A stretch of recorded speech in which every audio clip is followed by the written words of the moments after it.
హిందూ దేవాలయాలంటే ఆధ్యాత్మిక కేంద్రాలు, ప్రశాంతతకు నిలయాలు. అటువంటి ఆలయాలపై కూడా దాడులు చేస్తున్నటువంటి మిమ్మల్ని ఏమనాలో ఒక్కసారి అర్థం కావట్లేదు. ఎందుకంటే ఒక్కసారి మీరు ఆలోచించండి, దేవాలయంలోకి ఒక్కరోజన్నా జగన్మోహన్ రెడ్డి గారు తిరుమల తిరుపతి దేవస్థానంకి పట్టు వస్త్రాలు ఇచ్చేయడానికి వెళ్ళినప్పుడు ఫ్యామిలీతో ఒక్కరోజన్నా వెళ్ళాడా సతీ సమేతంగా? అసలు ఆయనకి హిందూ మతం మీద గౌరవం ఉందా? మరొకసారి మీ ద్వారా నేను అడుగుతున్నా. ఎందుకంటే ప్రతిరోజు ఏదైనా ఒక పండగ వచ్చినా, ఒక పర్వదినం వచ్చినా ఆ రోజున వెంటనే ఈ పేటీఎం బ్యాచ్ ఏదో విధంగా దాడి చేయటం అనేది మీకు ఒక అలవాటైపోయింది. ఇక వేరే కార్యక్రమాలు ఏం లేవు. అది కూడా ఏంటంటే హిందూ దేవాలయాలు, దట్టు ఒకే ఒకటి తిరుమల తిరుపతి దేవస్థానం. టీటీడీ మీద మీరు చేసినటువంటి అసత్య ప్రచారాలకి అంతే లేదు. ఒకటి కాదు, రెండు కాదు, ఏ రోజుకు ఆ రోజు ఏదో ఒకటి పెడుతూనే ఉంటారు. మొన్న చంద్రగ్రహణం సందర్భంగా జరిగిన విషయాన్ని మీరు అందరూ చూశారు. అక్కడ ఏం జరిగింది ఒకసారి మీరు ఆలోచించండి. వెళ్ళినటువంటి విలేకరులు అందరూ కూడా అయిపోయిన తర్వాత చంద్రగ్రహణం స్టార్ట్ అయ్యే ముందు ఆలయానికి తాళాలు వేశారు. అది ఆచారంలో భాగం. ఎందుకంటే చంద్రగ్రహణం రోజున గుడిని మూసేస్తాం, తర్వాత మళ్ళీ దానికి సంప్రోక్షణ చేసి తెరుస్తారు. అది ఆచారం భాగం. ఆ తాళాలు వేసినప్పుడు దానిలో విధిలో ఉన్నటువంటి చేస్తున్నటువంటి టీవీ రిపోర్టర్స్, TV5 రిపోర్టరే ఒక్కడే దిగలా, మిగతా రిపోర్టర్లు కూడా దిగారు. దానికి సాక్ష్యమే ఇది ఒక్కసారి దీన్ని జూమ్ చేయండి. ఈ అబ్బాయి ఎవరో తెలుసా? సాక్షి ఛానల్ ఇక్కడ పట్టుకున్నాడు, మీరే చూడండి. ఇక్కడ తాళం పట్టుకుని ఫోటో దిగినటువంటి వ్యక్తి ఆయన కూడా చూసారా? ఈయన ఇక్కడ సాక్షి లోగోతో ఉన్నటువంటి రిపోర్టరు. అంటే సాక్షి రిపోర్టర్ మీ కళ్ళకు కనపడ్డు. కరుణాకర్ రెడ్డి గారు కళ్ళతో ఒక్కసారి చూడండి, ఈ ప్రసాద్ ఎవరు? సాక్షి రిపోర్టరా కాదా? ఒక్కసారి మిమ్మల్ని నేను అడుగుతున్నా, మరొకసారి మీరు ఆలోచన చేయండి. తప్పుడు ప్రచారాలు చేసేటప్పుడు ఒక్కసారి మీరు మతి పెట్టి ఆలోచించండి. మీరు RSU అధ్యక్షుడిగా ఉన్నప్పుడు ఒక మాట చెప్పారు, ఏముంది ఇది నల్లరాయే కదా, దీన్ని రాయితో కొడితే తప్పేంటి, చెప్పుతో కొడితే తప్పేంటి అని చెప్పింది మీరు కాదా? ఆ రోజున మీరు ఇవాళ హిందూ సాంప్రదాయాలు, పవిత్రత గురించి మాట్లాడతారు, పెద్ద కథలు చెప్తారు మీరు. తర్వాత మీ ఆధ్వర్యంలోనే కదా టీటీడీలో ప్రసాదంలో కల్తీ జరిగింది, మీరే కదా దానికి అందరూ ఒప్పుకున్నారు. ఇప్పుడు సుప్రీంకోర్టుకి సిట్ వాళ్ళు రిపోర్ట్ కూడా ఇచ్చారు, దీంట్లో కల్తీ జరిగిందని. కొన్ని కంపెనీల్ని సీజ్ చేయడం జరిగింది, అరెస్ట్ చేయడం జరిగింది. మీ నిర్వాహకానికి ఇప్పుడు దాకా లేనటువంటి ఒక పెద్ద ల్యాబ్ని టీటీడీ ఏర్పాటు చేసుకోవాల్సిన పరిస్థితి వచ్చింది. ఎందుకంటే దేవుడికి సప్లై చేసేవాళ్ళు ఎందుకంటే దేవుడు అంటే ఎంతో భక్తితో, భావంతో మనం చేస్తాం. ప్రతి గుడికి సప్లై చేసే వస్తువుల మీద లాభాపేక్ష కంటే కూడా ఆధ్యాత్మికత, ప్రశాంతత, ఒక మనిషికి ఏదైనా ఒక ఫీలింగు, ఒక టెన్షను, బ్యాడ్ ఫీలింగ్స్ ఉంటే ఓ దేవాలయంలో కూర్చుని ఒక ప్రశాంతత కోసం దేవాలయాలకు వెళ్తాం. అలాంటి వాటితో ఎవరు వ్యాపారాలు చేయరు. ఈ వ్యాపారాలు చేయగలిగినటువంటి సామర్థ్యత ఉన్నటువంటి వ్యక్తులు ఎవరైనా ఉంటే వాళ్ళే వైసీపీ నాయకులు. మరొక్కసారి మీకు నేను చెప్తున్నా, ఇలాంటి దేవాలయాలలో కూడా వ్యాపారాలు చేయగలిగినటువంటి వ్యక్తులు ఎవరైనా ఉంటే వాళ్ళే వైసీపీ నాయకులు. మీకు అసలు సిగ్గు ఎగ్గు లేదు. ఎక్కడికక్కడ ఏదైనా మీరు చేయగలిగినటువంటి సమర్థత మీకుంది. ఆ తర్వాత మొన్న మీరు చేసిన నిర్వాకాన్ని మేము సరిచేస్తూ ముంతాజ్ హోటల్కి మీరు ఇచ్చినటువంటి స్థలాన్ని క్యాన్సిల్ చేసి పక్కన మేము ఇచ్చాం. అది కూడా ఇంకా ఇవాళ బోర్డులో పెట్టారు, బోర్డు పర్మిషన్ కోసం పెట్టాం. ఇది క్యాన్సిల్ చేసేస్తున్నాం, వేరే చోట ఇస్తాం అని వాళ్ళకు స్థలం చూపెట్టి మీకు ఓకేనా అని. మీరు అది కూడా మీరు ఇచ్చిన వాల్యుబుల్ స్థలం కాదంటారు. దేవుడి కింద, దేవుడు అంటే కొండలో భాగం, 7 కొండలు కింద, కొండ కింద ఉన్నటువంటి భాగం. ఆ పై నుంచి వెళ్తే ఫస్ట్ కొండ, తర్వాత పైకి వెళ్తే 2, 3, 4, 5, 6, 7వ కొండకి చేరితే కలియుగ వెంకటేశ్వర స్వామిని మనం చూడగలుగుతాం. మన జన్మ ధన్యం అయిపోతుంది. అక్కడ కింద ఇచ్చినటువంటి ఒక కొండలో భాగంలో ఉన్నటువంటి కొండలో మీరు ఇచ్చింది ముంతాజ్ హోటల్కి. ఎవరిచ్చారు? మీరే. జగన్మోహన్ రెడ్డి గారు 2020లో ఇస్తే దాన్ని మేము క్యాన్సిల్ చేసి ఇవాళ అక్కడ మీకు స్థలం ఇవ్వం, వేరే చోట ఆలోచిస్తామని చెప్పి ఓ ప్రపోజల్ పెట్టింది ఇవాళటువంటి టీటీడీ బోర్డు. ఇంకా అది ఇవ్వాల. దాని మీద కూడా మీరు యాగీ చేశారు. ఏమన్నంటే అక్కడ ఇవ్వాలి, ఎయిర్పోర్ట్ పక్కన మీరే కదా ఇస్తామని ముంతాజ్ హోటల్ వాళ్ళతో డీల్ చేసింది. మాట్లాడండి. ఎయిర్పోర్ట్ కాదు ఇక్కడ కాకపోతే ఎయిర్పోర్ట్ దగ్గర ఇస్తామంటే ఇప్పిద్దాం, మీరే మాట్లాడండి.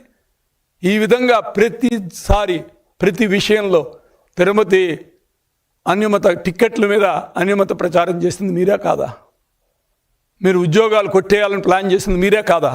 ఇప్పుడు వేద పాఠశాలలు అది కూడా ఆపాం. ఎందుకంటే దీన్ని కరెక్ట్గా ఆంధ్రాలో ఉన్నటువంటి వేద పండితుల కోసం ఉద్యోగాలు ఇవ్వటం కోసం దాన్ని కూడా ఆపి మళ్ళా రీషెడ్యూల్ చేస్తుంది మా ప్రభుత్వం, కూటమి ప్రభుత్వం, టీటీడీ బోర్డు, పాలక మండలి.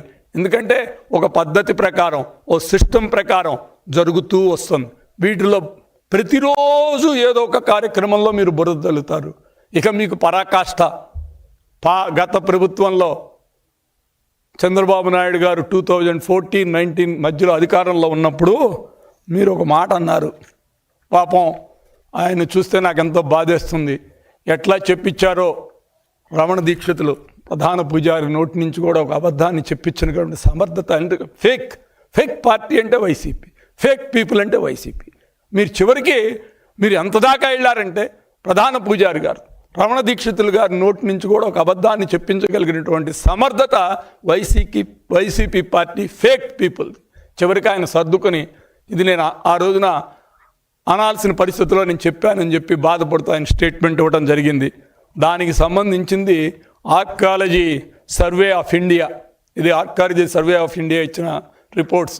వాళ్ళు ఏం చెప్పారయ్యా అంటే ఇది పింక్ డైమండ్ కాదు, ఇదిగో ఈ నీలం, ఇది మైసూరు మహారాజు గారు వాళ్ళ పిల్లాడు మెడలో వేసుకున్నటువంటి హారాన్ని టీటీడీకి ఇచ్చారు అని చెప్పి చెప్పడం జరిగింది.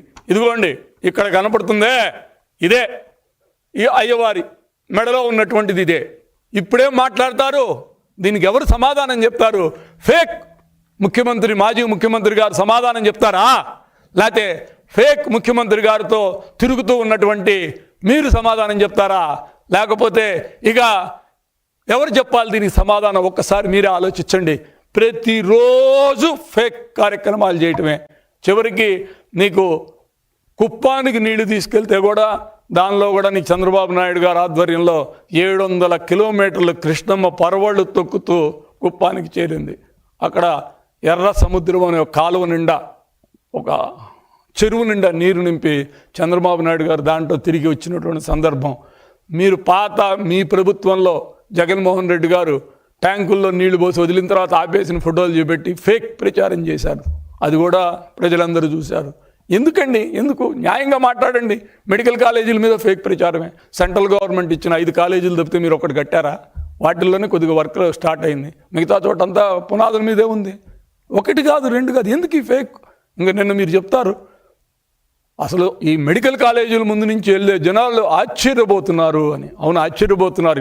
లేని మెడికల్ కాలేజీలు ఉన్నట్టు మీరు యాక్షన్ చేస్తూ చెప్తే ఆ ఊళ్ళో ఉన్న ప్రజలు చూసిన వారు ఆశ్చర్యపోక ఏం చేస్తారు? ఆశ్చర్యపోతున్నారు. నిజమే. ప్రతిరోజు ఇదే పనిలో ఉంటారు. ఏమో నిన్న పేర్ని నాని గారు మాట్లాడుతూ ఆయన ఇష్టం వచ్చినట్టు మాట్లాడారు. మేముట మిమ్మల్ని తిరిగితే పదవులు కట్టబెట్టే పార్టీ తెలుగుదేశం పార్టీ అని చెప్పారు. అయ్యా పేర్ని నాని గారు ఎక్కడున్నారు? ఒకసారి రండి, చూపెడతాం. మేము పదవులు ఎవరికి ఇచ్చాం, మీరు పదవులు ఎవరికి ఇచ్చారో ఒకసారి ఆలోచించండి. మీరు పదవులు ఇచ్చింది ఎవరికండి? ఎవరు? జోగి రమేష్ గారు. జోగి రమేష్ గారు ఏం చేశారు? ఒక గంజాయి బ్యాచ్ని, బ్లేడ్ బ్యాచ్ని వేసుకొని ఆ రోజున ఉన్నటువంటి ప్రతిపక్ష నాయకుడు నారా చంద్రబాబు నాయుడు గారి ఇంటి మీదకి మీరు దాడి చేయడానికి వెళ్తే వెంటనే రీషెఫిల్లో ఆయన్ని మంత్రిని చేసినటువంటి ఘనత మీదా మాదా? నాకు పదవి ఇచ్చారు. 5 ఏళ్ళు నేను తెలుగుదేశం పార్టీలో కష్టపడి పనిచేశాం అధికారంలో లేనప్పుడు. అంతకుముందు నేను పార్టీలో ఉన్నా. నేను బ్రాహ్మణ సాధికార కమిటీ అధ్యక్షుడిగా మీటింగులు పెట్టాం, చేశాం. నాకు బ్రాహ్మణ కార్పొరేషన్ చైర్మన్ ఇచ్చారు. అంటే చంద్రబాబు నాయుడు గారు, లోకేష్ గారు ఎవరికైనా పదవి ఇస్తే ఆ పదవికి అర్థం ఉంటుంది. వాడు పనిచేసిన వాడైతేనే వాడి పదవులు ఇస్తారు తప్పితే మీలాగా 4 తిట్లు తిడితే పదవులు ఇచ్చే పరిస్థితి తెలుగుదేశం పార్టీలో కూటమి ప్రభుత్వంలో ఉండదు. మేము ఇచ్చే పదవులన్నీ కూడా లెక్క ప్రకారం చేసి ఇస్తారని చెప్తున్నాను తప్పితే మీలాగా ఎట్లా పడితే అట్లా ఎవరు. ఇక టీటీడీలో మీరు చేసిన భాగవతం, ఒక మనిషి లైన్లో పెట్టి వాడు కాకినాడలో మీ పార్టీ కార్యకర్తతో ఫేక్ వీడియో ఒకటి తీసి పెడితే పట్టుకుని వాడిని అరెస్ట్ చేయడం జరిగింది. తప్పైపోయింది, క్షమించండి, నాకు పయ్యాళ్ళు చెప్తే చేశాను, నాకేం తెలియదని చెప్పాడు, క్షమాపణ కోరటం జరిగింది. ఎందుకండి? ఎందుకు అసలు హాయిగా సవ్యంగా నడిపేయండి. మీరు 5 ఏళ్ళు మాకు అధికారం ఇచ్చారు, మేము పరిపాలిస్తున్నాం. ప్రజలందరూ మొన్నే జరిగింది సూపర్ హిట్ సూపర్ 6 అనంతపూర్ చరిత్రలో, రాష్ట్ర చరిత్రలో జరగని విధంగా జనాభా వచ్చారు, ప్రజలు వచ్చారు, ప్రజలు తండోపతండాలుగా వచ్చారు, యువత అందరూ కూడా వచ్చారు. ఇవాళ ప్రతి ఒక్కళ్ళు ఈ రాష్ట్రంలో ఉన్న ప్రతి ఒక్కళ్ళు సుఖంగా సంతోషంగా ఉన్నారని చెప్పి మరొకసారి మీకు నేను తెలియజేస్తున్నా. మీరొక్కళ్ళే, వైసీపీ వాళ్ళకొక్కళ్ళకే బాధలు ఉన్నాయి.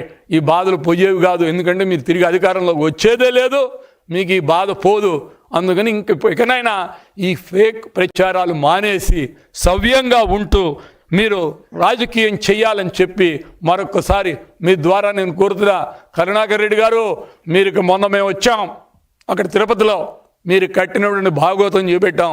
దాని మీద ఆధ్యాత్మిక కేంద్రానికి, ఇది రోడ్డు అయితే ఇటు పక్క కపిల తీర్థం ఉంటుంది, ఇటు పక్క మీ మెరిడిన్ ఏదో హోటల్ ఒకటి చూసి మేము చూపెట్టాం. ఆ రోజు చూపెడితే అది ఆధ్యాత్మిక కేంద్రం రౌండ్గా ఉంది. మీడియాని తీసుకెళ్ళాను, మీడియా వాళ్ళందరికీ చూపెట్టాను. ఎవడన్నా హోటల్ కడితే ఫ్లాట్గా కడతారు, పొడుగ్గా వెడల్పుగా కడతారు, ఎవడు రౌండ్గా హోటల్ కడతారు. ఇది ఆధ్యాత్మిక కేంద్రం కింద స్మార్ట్ సిటీ ఫండ్స్తో కట్టినటువంటి. ఎందుకంటే గుడికి వెళ్ళే ముందు ప్రశాంత వాతావరణంలో గుడికి వెళ్ళి వచ్చిన వాళ్ళు కింద కూర్చుని పూజ చేసుకుని దండం పెట్టుకోవటానికి, తర్వాత కింద నార్మల్గా వచ్చే భక్తుల కోసం బాత్రూము, లెట్రిన్స్ అవి పెట్టి చేయాలని చెప్పి పెట్టినటువంటి ఆ బిల్డింగ్ను కూడా కబ్జా చేసి మున్సిపాలిటీ నుంచి లీజుకి తక్కువ లీజుకి తీసుకొని ₹1,00,000 75,000 చెప్పారు. దాని మీద ఆ రోజున వచ్చిన డిప్యూటీ మేయర్ గారిని కూడా నేను రిక్వెస్ట్ చేశా, ఎంక్వైరీ చేసి దీని మీద యాక్షన్ తీసుకోమని. Now they are taking action. దాని మీద ఎంక్వైరీ జరుగుతోంది. ఆ బిల్డింగ్ ఆధ్యాత్మిక కేంద్రమే అని కూడా చెప్పడం జరిగింది. ఇక అన్నమయ్య సెంటర్లో ఒకటి ఉంది, ఇంకో సెంటర్లో కూడా ఉన్నాయి. వాటన్నిటి మీద ఎంక్వైరీ చేసి మీరు చేసిన కబ్జాలు, మీరు చేసిన అవినీతి కార్యక్రమాలు అన్నీ ఒక్కొక్కటి బయటకు వస్తాయి. ఇక పేర్ని నాని గారు కూడా నీకు చూసాం, ఈయన పరిస్థితి ఒకడుగా ఇద్దరు కాదు, ఈ పార్టీ ఫేక్ పార్టీలో ఉన్న వాళ్ళందరూ దోచుకునే కార్యక్రమమే తప్పితే వేరే కార్యక్రమాలు లేదు. వెల్లంపల్లి శ్రీనివాస్ గారికి ఆయన గురించి చెప్పాలంటే ఇక నీకు ఇవాళ ఈ మీటింగ్ కూడా అయిపోతుంది. ఎందుకంటే వీళ్ళందరూ కూడా మాట్లాడే విధానంలో కొద్దిగా ఒక్కొక్కళ్ళని టచ్ చేసుకెళ్ళాలని చెప్పి నేను ఎక్కువగా మాట్లాడుతాను. ఎందుకంటే కరుణాకర్ రెడ్డి గారే టీటీడీ మీద దాడి చేస్తున్నారు కాబట్టి దాని మీద గట్టిగా మాట్లాడాలని చెప్పి నేను అనుకున్నా. వెల్లంపల్లి శ్రీనివాస్ గారి గురించి మాట్లాడాలంటే ఇక అక్కడ జరిగింది ఒకటి కాదు, కొబ్బరి చెప్పుల దగ్గర నుంచి, షాపుల దగ్గర నుంచి, ఇక పక్కకు వస్తే మన వెండి సింహాలు దొంగిలించింది ఎవరండి? మీ మనుషులే కదా. ఇవన్నీ ఏంటి? వీటి మీద ఎప్పుడన్నా ఒక్కసారి జగన్మోహన్ రెడ్డి గారు ఇవి జరిగినాయి, నేను సారీ చెప్తున్నాను, వీటన్నిటి మీద ఎంక్వైరీ చేస్తానని చెప్పాడా? రామతీర్థంలో ఏం చేశారండి? రాముల వారికి అపచారం చేశారు. దాని మీద ఏమైందంటే ఓ పిచ్చాడు చేశాడు అంటారు. తర్వాత మాన్సస్ ట్రస్ట్, దేశంలోనే ప్రపంచంలోనే అత్యధిక సంపద కలిగినటువంటి మాన్సస్ ట్రస్ట్ రాజులు, వాళ్ళు రకరకాల కార్యక్రమాలకి, సింహాచలం టెంపుల్కి అన్నిటికీ కూడా వాళ్ళు బడులకి, గుళ్ళకి అన్నిటికీ వాళ్ళు ఇచ్చినటువంటి సందర్భం. ఎందుకంటే వాళ్ళు దానం చేసేశారు. అలాంటి ట్రస్ట్ చైర్మన్ అశోక్ గజపతిరాజు గారు వంశపారపర్యంగా వస్తుంటుంది. ఈయనుండగానే వాళ్ళ అన్నయ్య గారు అమ్మాయిని ఒక ఆమెను ఢిల్లీ నుంచి పట్టుకొచ్చి ఆమెను పెడతానని చెప్పి నాటకాలు వేసి ఆ డబ్బంతా కొట్టేయటానికి, ఆస్తులు కొట్టేయటానికి మీరు ట్రై చేసింది మీరా కదా? ఒకసారి ఆలోచించండి. కోర్టులకు వెళ్తే కోర్టు కాపాడింది, లేకపోతే ఆస్తులని కొట్టేసేవాళ్ళు పాటికల్లా. ఎక్కడికక్కడ కబ్జాలే. ఇలా అంతర్వేది రథం ఇలా చెప్పుకుంటూ పోతే మీ రాష్ట్రంలో మీరు చేసినవండి. ఎప్పుడో మనం గతంలో విన్నాం, మన ముస్లిం మహమ్మదీయుల పరిపాలనలో హిందూ దేవాలయం మీద దాడులు జరిగినాయి అని చెప్పి చెప్పేవాళ్ళు. నీకు గత వైఎస్ఆర్ ప్రభుత్వంలో ఆ దాడులకి మించి దాడులు జరిగినాయి. 300 దేవాలయాల మీద దాడులు చేసిన ఘనత ఆ రోజున మహమ్మదీయ రాజులైతే, ఇది గత వైసీపీ ప్రభుత్వంలో అంతకంటే ఎక్కువ దాడులు జరిగినాయని మీ ద్వారా తెలియజేసుకుంటే, ఇప్పటికైనా మీ పద్ధతి మార్చుకొని హిందూ మతం మీద, హిందూ దేవాలయాల మీద మీ రాజకీయాల కోసం బురదల్లే కార్యక్రమం చేయొద్దు. ఎందుకంటే దానికి ఒక పవిత్రత ఉన్నాయి. ఆ పవిత్రతను కాపాడుకోవాల్సిన బాధ్యత మనందరి మీద ఉంది. మీరు కూడా దాంట్లో భాగస్వామ్యం అవ్వండి. ఈ విధంగా ప్రచారం చేస్తే మంచి పద్ధతి కాదని, దీని మీద కూటమి ప్రభుత్వం చూస్తూ ఊరుకోదని మరొకసారి తెలియజేసుకుంటూ సెలవు తీసుకుంటున్నాను.